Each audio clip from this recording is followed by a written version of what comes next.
You know when you're going about your day-to-day life and you're going about the house and you're getting up and taking the kids to school and doing your normal run-of-the-mill stuff and your body's not sore. You're kind of used to it. Your body's adapted and changed and it's fine. It can now do all these daily tasks, the stuff you do every single day, no bother at all. Then something comes out of the blue. Maybe you go and do the garden. Maybe you help somebody move the house. Maybe you're lifting, changing the bed or doing something. And you're doing something out with your normal routine. And for the next few days, your body's really sore.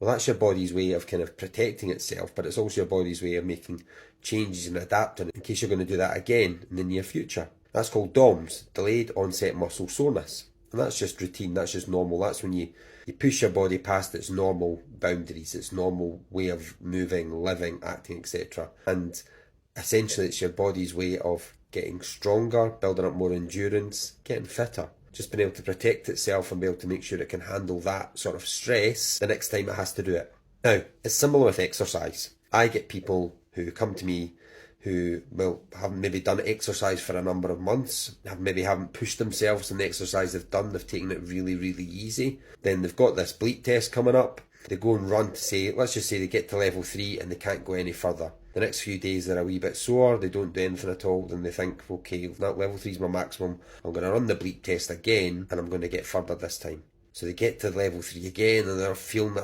tight, sore, out of breath, and they stop. Then they think, okay, that's it again, so they then go in a couple of days and maybe run it again and they get to the same stage.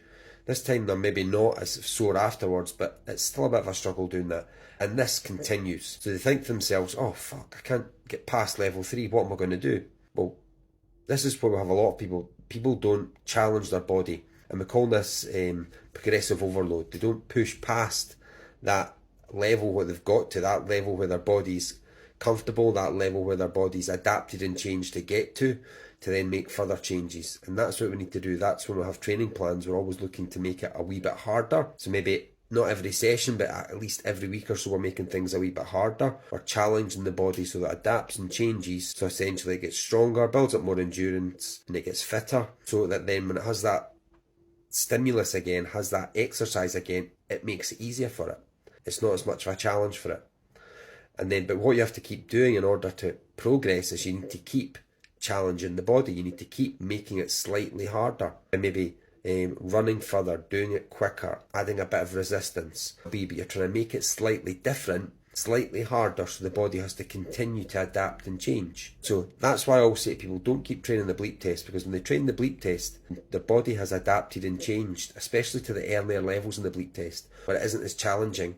Then when they get to that area of the bleep test where it maybe does become a bit challenging, the person decides in their head, this is tough, fuck it, I'm going to bail. So what we need to do is we need to spend more time challenging the body around about that area where it's hard. So say it's level 3, instead of spending effort and energy doing levels 1 and 2, forget about them. Let's spend all that effort and energy doing more time at this level 3 intensity, or slightly harder than level 3 intensity. So spend a bit more time running at that pace, spend a bit more time doing turns at that pace, spend a bit more time working at that intensity, maybe doing something completely different from the bleep test. So then when we go back to run the bleep test in maybe 3 or 4 weeks time, level 3 isn't a challenge. Level 3 is a bit easier because our body's adapted and changed. That way we can push on and get to the next level. Maybe it's level 4. So then we'd spend time doing stuff around about that level 4 intensity, turn speed, strength, endurance. We're progressively making the training harder.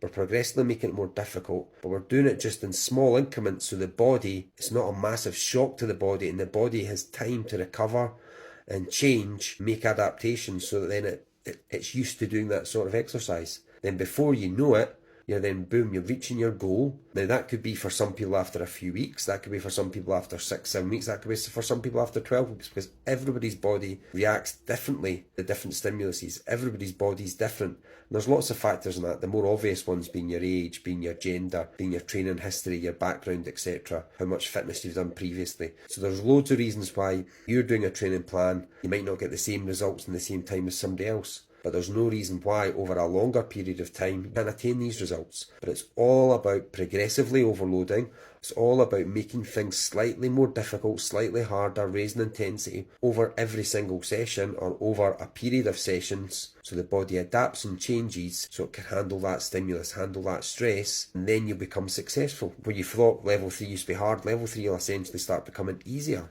I'm not saying it's going to become easy as anything, but it'll become easier over time if you keep challenging the body at the higher levels. Okay, now I know this is a longer garble, but this is a problem that I see rising all the time for people who contact me, is they get stuck at levels, and their way of trying to get past that is to keep doing the same stuff. They keep doing the same level of intensity, they keep doing the same level of hardness, they keep doing the same exercises, get to the same level and stop and expect to push forward.